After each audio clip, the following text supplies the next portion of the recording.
Welcome in math for you. आज हम discuss करेंगे rank of a matrix. Rank of a matrix से पहले आप लोगों के लिए ये ज़रूरी है कि इस प्रीवियस वीडियो जो हमने डिस्कस की थी उसके अंदर इक्लोन फॉर्म बनाना हमने सीखी थी। अगर किसी ने वो वीडियो नहीं देखी तो डिस्क्रिप्शन में उसकी लिंक गिवन है, आप वो वीडियो देखें ताकि रैंक ऑफ अ मैट्रिक्स में आपको वो वीडियो हेल्प करे। क्योंकि रैंक किसी भी मैट्रिक्स का निकालने के लिए पहले आप उस मैट्रिक्स की इक्लोन फॉर्म बनाते हैं। तो रैंक ऑफ अ मैट्रिक्स के अंदर डेफिनेशन क्या है? The number of non zero rose in echelon form या रिड्यूस इक्लोन फॉर्म। एक ही बात है कि आप या तो रिड्यूस इक्लोन फॉर्म बना लें या फिर इक्लोन फॉर्म बना लें। Of a matrix is called rank of that matrix. अगर आपके पास किसी इक्लोन फॉर्म और रिड्यूस इक्लोन फॉर्म कोई आपके पास बनाई है और उसके अंदर जो नॉन जीरो रोज होंगी वो उस मैट्रिक्स का रैंक कहलाएगा। जैसे कि फॉर एग्जांपल मैंने एग्जांपल यहाँ पे लिखी है एक मैट्रिक्स है ए। अब लास्ट वीडियो में हमने सीखा था इक्लोन फॉर्म क्या होती है। इक्लोन फॉर्म क्या होती है कि भाई किसी भी रो के अंदर पहला एलिमेंट या तो जीरो हो या फिर वन हो, इसके अलावा अगर कोई एलिमेंट होगा तो वो इक्लोन फॉर्म नहीं होगी। और उस वन से नीचे सारे एलिमेंट क्या होने चाहिए? जीरो। देखें इसका पहला एलिमेंट क्या है? Zero, sorry one. वन से नीचे क्या है? जीरो। ठीक है, दूसरी रो में जाओ, दूसरी रो में भी यही कहानी होगी कि भाई जीरो जीरो वन आ गया, वन से नीचे क्या? जीरो। इसका मतलब ये लास्ट वाली रो तो है ही मुकम्मल जीरो। तो इस मैट्रिक्स के अंदर कितनी रोज जो है वो जीरो नहीं हो रही, इसके अंदर दो रोज जीरो नहीं हो रही। एक तो ये फर्स्ट रो है और ये सेकंड रो, इसके अंदर तो पूरी रो कंप्लीट क्या होगा? जीरो। तो इस मैट्रिक्स का जो रैंक है वो कितना है? टू रैंक है, रैंक टू। इस मैट्रिक्स का जो रैंक निकला वो निकला क्या है? Rank to. और इसी तरह ये जो बी मैट्रिक्स है इसकी जो रैंक है इसके अंदर देखें कोई भी रो जीरो नहीं हो रही, ये भी जीरो नहीं हो रही, ये भी जीरो नहीं हो रही, ये भी जीरो नहीं हो रही। तो इसका रैंक है क्या है? थ्री रैंक है इसका। क्लियर है यहाँ तक? अब हम कोई एक एग्जाम्पल लेते हैं और समझते हैं कि भाई किसी भी मैट्रिक्स का रैंक किस तरह फाइंड किया जाता है, तो वो आपको और आसानी से समझ आ जाएगा। तो देखें आपके पास एक मैट्रिक्स है, इसका रैंक फाइंड करना है। कहा गया है find rank of matrix A. इस मैट्रिक्स का रैंक फाइंड करना है। देखें रैंक फाइंड करने के लिए आप किसी भी मैट्रिक्स को इक्लोन फॉर्म में कन्वर्ट करते हैं या फिर रिड्यूस इक्लोन फॉर्म में। ईजी है, बस आप इसको इक्लोन फॉर्म में कन्वर्ट कर लें तो आपको रैंक पता चल जाता है। तो आपके पास इस मैट्रिक्स को इक्लोन फॉर्म में कन्वर्ट करने के लिए आपके पास टू की जगह पे वन आना चाहिए।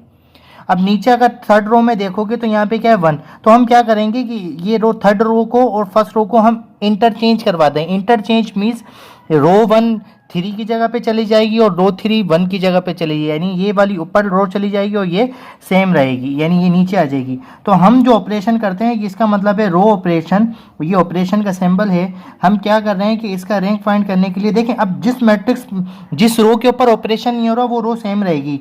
तो जो सेकेंड रो है वो तो क्या रहेगी? सेम। और आप इन दोनों को क्या करवा रहे हो? इंटरचेंज, यानी ये one minus one two two ये ऊपर चला जाएगा, it means minus one two two. और उसके बाद जो फर्स्ट रो है वो थर्ड रो बन जाएगी, यानी टू थ्री फोर। अच्छा, अब आपने क्या ऑपरेशन किया है? आपने लिखा है आर और वन और थ्री। इसका मतलब क्या है कि आपने वन थ्री को इंटरचेंज कर दिया। यहाँ तक क्लियर है? अब आपके पास जो नेक्स्ट टारगेट होता है कि यहाँ पे जो एलिमेंट है वो वन होना चाहिए, लेकिन आपके पास यहाँ पे क्या लिखा हुआ है? Minus one. तो आप सिंपली क्या करोगे कि आप रो वन को माइनस से मल्टीप्लाई करवा दोगे। क्या करवा दोगे? माइनस से मल्टीप्लाई। वो हम कर देते हैं इसको। तो देखिए मैंने क्या ऑपरेशन लिखा है, रो टू और रो थ्री पे तो हम कोई भी ऑपरेशन नहीं कर रहे, ये सेम ही रहेंगे। आर वन को माइनस से मल्टीप्लाई करवा दूंगा, ये सारे एलिमेंट माइनस से मल्टीप्लाई हो जाएंगे। जब माइनस से मल्टीप्लाई होंगे, ये माइनस का है ये तो प्लस का बन जाएगा, ये टू प्लस का है टू माइनस का बन जाएगा, और ये वाला टू भी किसका बन जाएगा? माइनस का बन जाएगा। इट मीन्स आपने पहला टारगेट तो अचीव कर लिया है कि आपके पास रो के अंदर जो एलिमेंट होगा वो लीडिंग एलिमेंट होगा और उसका नाम क्या होगा? वन होगा। आपको वन मिल गया। अब इक्लोन फॉर्म अगर हमने लास्ट वीडियो में देखा, आप लोगों ने अगर किसी ने वीडियो देखी है तो लास्ट वीडियो में हमने इक्लोन फॉर्म में पढ़ा था कि वन से नीचे जो एलिमेंट है वो भी जीरो होने चाहिए। अब यहाँ पे लिखा है थ्री, यहाँ पे लिखा है टू। तो उसका सिंपल तरीका क्या है? आप इस रो को थ्री चाहिए, इधर थ्री से मल्टीप्लाई करके माइनस करवा दें, इसके लिए टू से मल्टीप्लाई करके माइनस करवा दें। ये ऑपरेशन हम साइड पे करते हैं और मैं आपको लिख के भी दिखाता हूँ। तो देखें मैंने यहाँ पे पहला ऑपरेशन क्या लिखा है? पहला ऑपरेशन है R two minus three R one. पहले आप आर टू की वैल्यू लिखें, ये आपकी पूरा आर टू है। आर टू की वैल्यू क्या है? Three one four. क्लियर है? उसके बाद माइनस माइनस ये लगाया थ्री आर वन, पहले थ्री लिखें और आर वन की वैल्यू लिखें। आर वन की वैल्यू क्या है? One minus two. क्लियर है? पहले ये जो बाहर थ्री है ये इनसे मल्टीप्लाई हो जाएगा तो ये बन जाएगा थ्री वन फोर, ये 3 1 ज़ा 3, 3 2 ज़ा 6 माइनस का, और 3 2 ज़ा 6 माइनस का। Is it clear?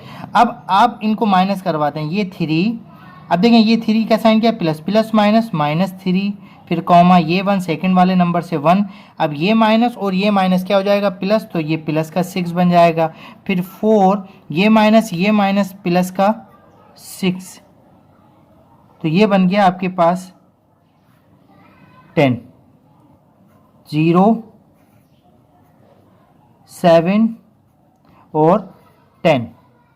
तो आपके पास ये जो एलिमेंट आया 0 7 10, ये रो 2 बन जाएगी आपकी, 0 7 10, ये बन गई आपकी रो 2। अब रो 3 के लिए आपने क्या ऑपरेशन करना है, रो 3 के लिए आपने 3, रो 3 भी क्या है आपके पास, रो 3 आपकी है 2 3 4, ये आपकी रो 3 है, ये रही, माइनस 2, रो 1 की वैल्यू क्या है 1, -2 -2, तो 2 3 4, -2 1 ज़ा 2, 2 2 ज़ा 4 माइनस का, 2 2 ज़ा 4 माइनस का, इनको माइनस कर दें, ये 2 -2 3 कॉम, ये है माइनस माइनस प्लस, ये हो जाएगा 7, उसके बाद है माइनस माइनस प्लस, तो ये हो जाएगा 4 + 4, तो ये आपके पास हो गया 0 7 + 3 10 और 4 + 4 8।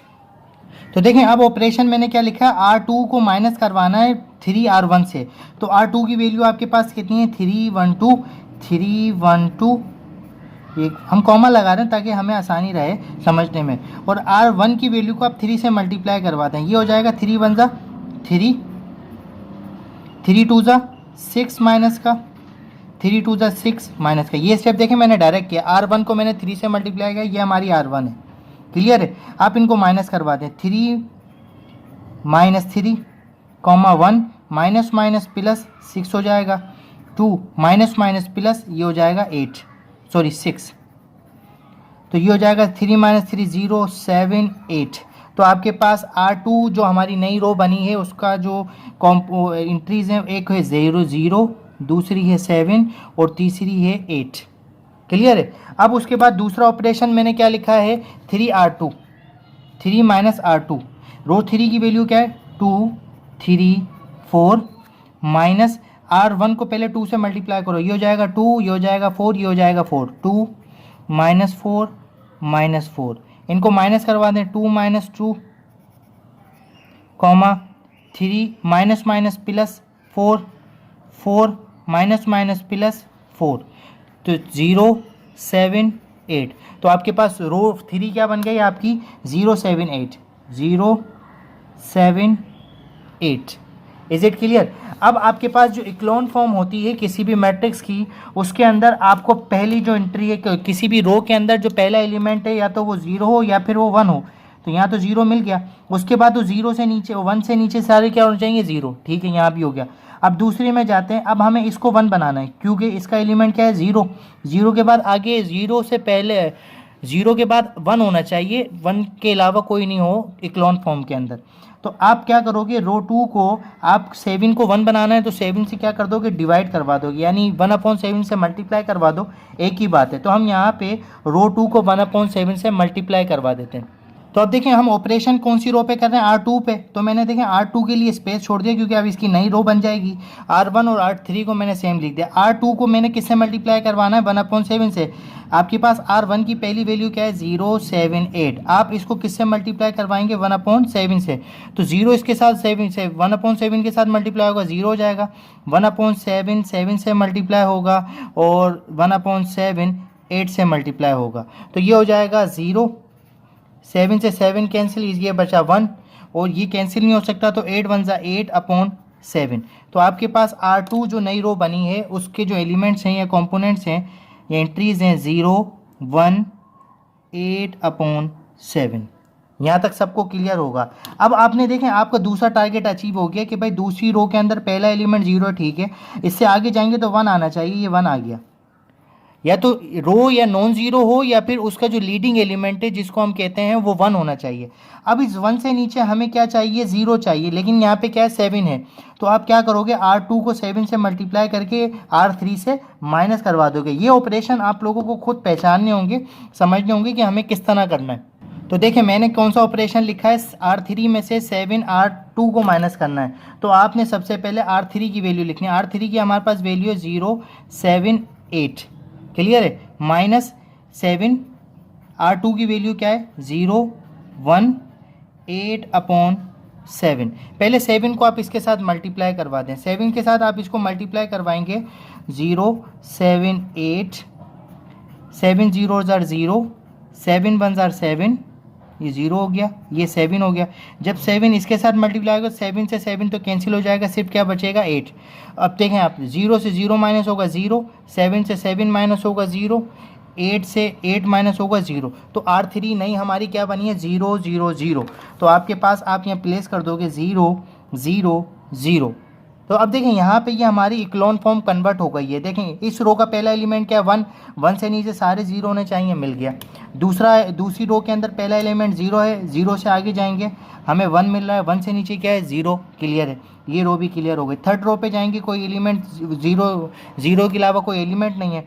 तो इस मैट्रिक्स का जो रैंक होगा वो रैंक क्या होगा, rank of A is equals to, rank की डेफिनेशन क्या थी कि भाई रेड्यूस इक्लोन फॉर्म या इक्लोन फॉर्म के अंदर जो रोज होंगी वो नॉन जीरो होनी चाहिए। अब इसमें कितनी नॉन जीरो रोज है, नॉन जीरो रोज का मतलब है कि कोई भी रो ऐसी ना हो जो ख़त्म हो गई हो। अब ये देखो R3 है, इसके अंदर तो कुछ भी एलिमेंट नहीं बचा, तो ये इसको काउंट ही नहीं करेंगे। तो बची कितनी रो, 2, तो इसका रैंक कितना निकला, 2 निकला। ये था हमारा रैंक ऑफ अ मैट्रिक्स, जो कि हम इक्लोन फॉर्म या रिड्यूस इक्लोन फॉर्म बना के या हम किसी भी मैट्रिक्स को उसके अंदर कन्वर्ट करके हम किसी भी मैट्रिक्स का रैंक बताते हैं। नेक्स्ट वीडियो में इससे आगे डिस्कस करेंगे। मज़ीद वीडियोस के लिए हमारे चैनल को सब्सक्राइब करें, वीडियोस को लाइक करें। Thank you.